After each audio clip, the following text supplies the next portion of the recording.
See, what is a man and what is a woman is a small difference that nature has introduced into a species just to address a certain aspect of our life. Essentially to address the reproductive aspect. When I say reproductive aspect, we all exist because somebody reproduced. Hello? Yes. Is it okay? If nobody was drawn to anybody, if nobody felt a bit horny, we wouldn't exist. Is this a guru speaking? We wouldn't exist, isn't it? Yes.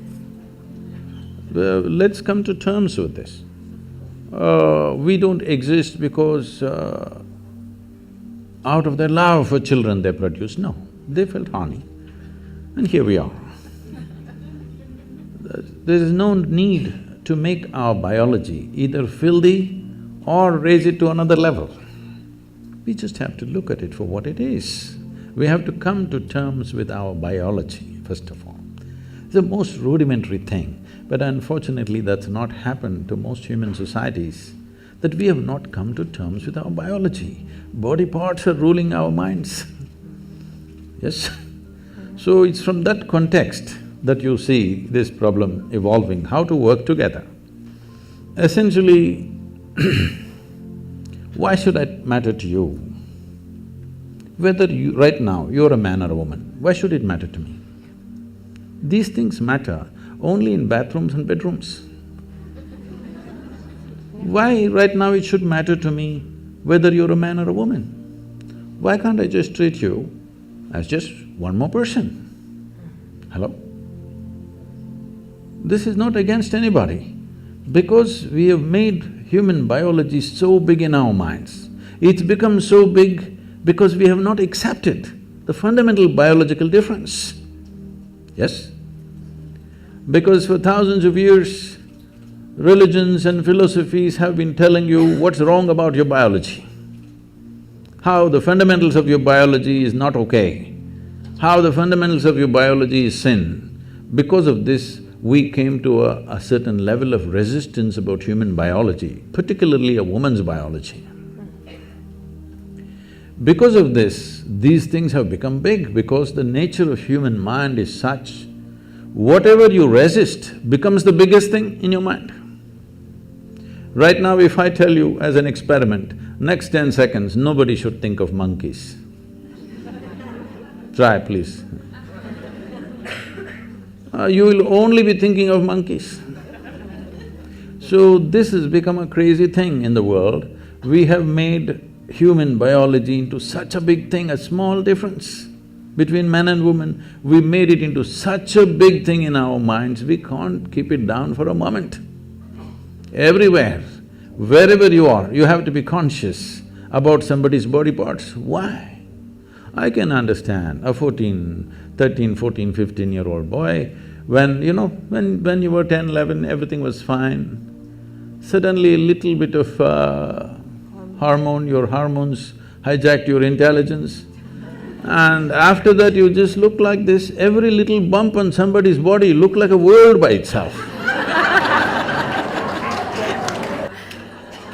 Till then you were quite okay. I think that happens at a certain point, but at least by 20, you must fix yourself. Again, you must become normal, you must be able to look at a human body just as it is, without giving it all kinds of meanings. This is what consciousness means, because consciousness is an intelligence beyond your physiological and psychological structure.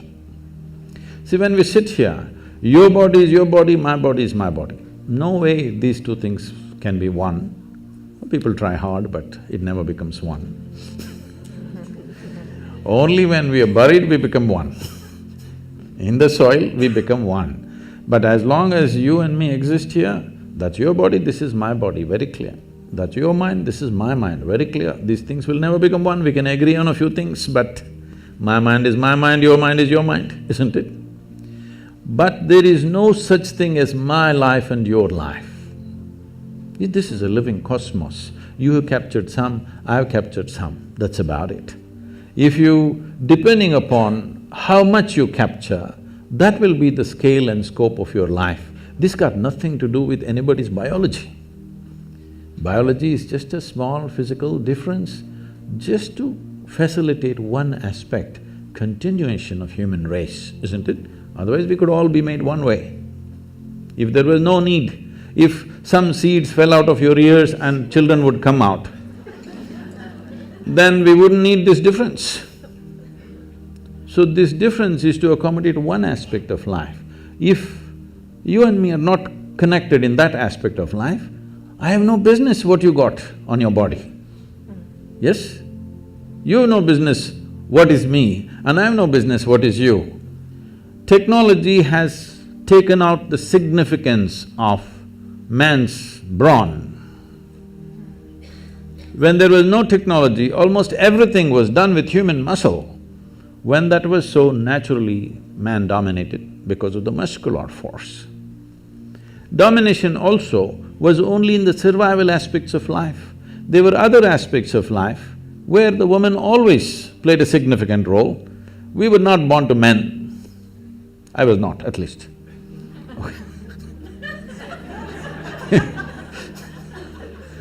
So, they always played a significant role, but roles were divided because economic aspect of life was largely muscle-powered.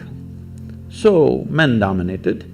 Now with technology, muscle is of no great significance in today's world. So, naturally women are coming into this space. This should happen as simple evolution. No fight is needed, no revolution is needed. Once you see muscle is not significant, women will fill those spaces. It's anyway happening.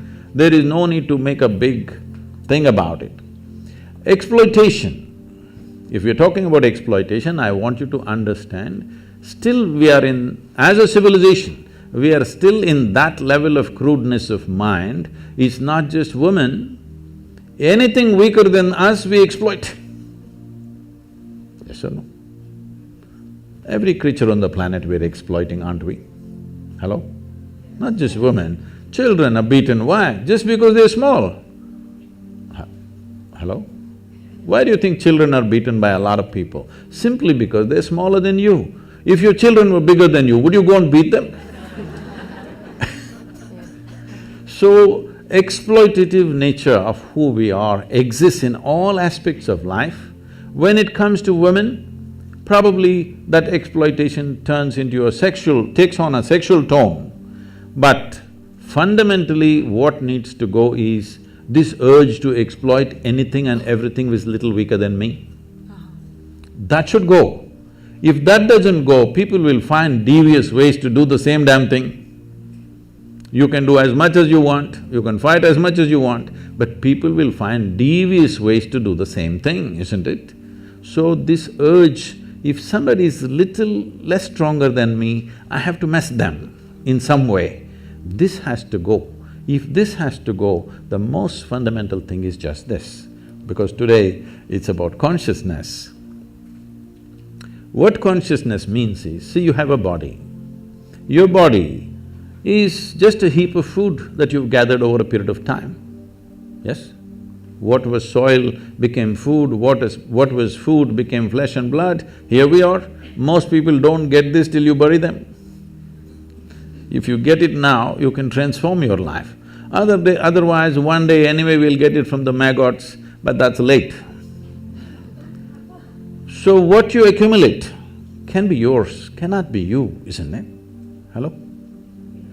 Whatever we accumulate, we can say this belongs to me. You cannot say it's me, isn't it? So similarly, whatever the content of your mind is also accumulated from the impressions that we have taken in. So this is also an accumulation, this is also an accumulation. These things are two basic faculties we have. Right now, unfortunately, we are so barely identified with these two things that we can't use them as we should, but they are the source of a lot of mess in the world. So when you say consciousness, you're talking about a dimension of intelligence which is neither of the body, which is neither of your mind, but it is the source of both the body and the mind. You just eat a piece of bread and it becomes human body. Hello? Happening, right? If I take a piece of bread in my hands right here and turn it into a human body, who would you think I am? Huh? Magician? Did you see a magician making a baby?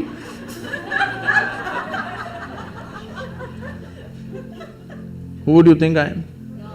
Creator himself, isn't it? But every day you are doing this, you eat a piece of bread or a carrot or a whatever, within a few hours you make it into human body, the most complex machine on the planet. You manufacture with all kinds of trash in Los Angeles. Aren't you doing it? So, when this dimension of intelligence exists within you, if you touch that dimension, naturally your identity will be with that dimension.